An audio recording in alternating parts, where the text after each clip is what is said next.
आणि यानंतर पुढची बातमी। मनोज जरांगे पाटील यांच्या जनजागृती शांतता रॅलीचा आज नाशिकमध्ये समारोप होणार आहे। नाशिकच्या समारोपाच्या पार्श्वभूमीवर शहरामध्ये पोलिसांचा कडेकोट बंदोबस्त तैनात करण्यात आलाय। रॅली मार्गावर वाहतूक सकाळपासून बंद ठेवून पर्यायी मार्गांची व्यवस्था करण्यात आली आहे। तसंच मनोज जरांगेंच्या शांतता रॅलीमुळे नाशिक शहरातल्या शाळांना आज सुट्टी जाहीर करण्यात आली आहे। दरम्यान भुजबळांनी केलेल्या टीकेला जरांगे काय प्रत्युत्तर देणार याकडे सगळ्यांचं लक्ष लागलंय। आज नाशिकला जिल्ह्यातला सगळा मराठा समाज स्वतःच्या मुलासाठी आणि जातीसाठी एकत्र येणार। शेवटी आतापर्यंत पक्ष आणि पक्षाचे नेते खूप मोठे केले। आता मुलं आणि जात मोठं करण्यासाठी नाशिक जिल्ह्यातला सगळा मराठा समाज आपले एकत्र येऊन ताकद दाखवणार आहे। आपले न्याय मिळावा, या राज्यात शांतता राहिली पाहिजे म्हणून आज नाशिक जिल्ह्यात प्रत्येक जे टप्पा पाडतो आम्ही शेवट त्यांचा समारोप नाशिकला आहे। आणि जरांगेंच्या शांतता रॅलीनंतर सीबीएस चौकामध्ये सांगता सभा होणार आहे। तिथून आढावा घेतलाय मुकुल कुलकर्णी यांनी। मराठा आंदोलक मनोज जरांगे पाटील यांची जनजागृती शांतता रॅलीची सांगता सभा आज नाशिकमध्ये होत आहे। आपण आता जिथे उभा आहोत याच व्यासपीठावर सीबीएस चौकामध्ये हे व्यासपीठ उभारण्यात आलेलं आहे।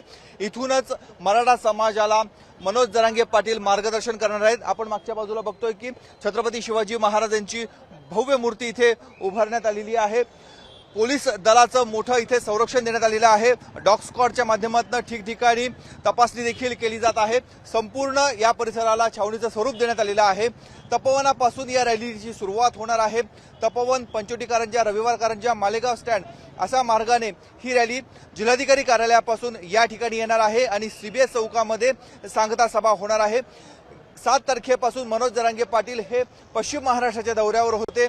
पश्चिम महाराष्ट्राचा दौरा करत करत पुणे, अहमदनगर इथपर्यंत कालपर्यंतची ती रॅली होती। आज साईबाबांच्या नगरीमधनं त्यांचं नाशिकमध्ये आगमन होणार आहे। छगन भुजबळ यांचा जिल्हा म्हणून नाशिक जिल्ह्याकडे बघितलं जातं। छगन भुजबळ यांनी अनेक वेळा टोकाची भूमिका घेतलेली होती। ओबीसी मधनं मराठा समाजाला आरक्षण हे दिलं जाणार नाही या भूमिकेवर ते आजही ठाम आहे।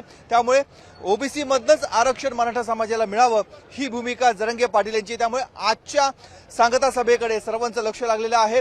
विधानसभा निवडणुकीच्या तोंडावर नाशिकमध्ये ही सांगता सभा होत आहे। त्यामुळे आज मनोज जरांगे पाटील काय बोलतात हे बघणं अत्यंत महत्त्वाचं आहे। लाखोच्या संख्येने मराठा बांधव या रॅलीमध्ये सहभागी होणार आहे।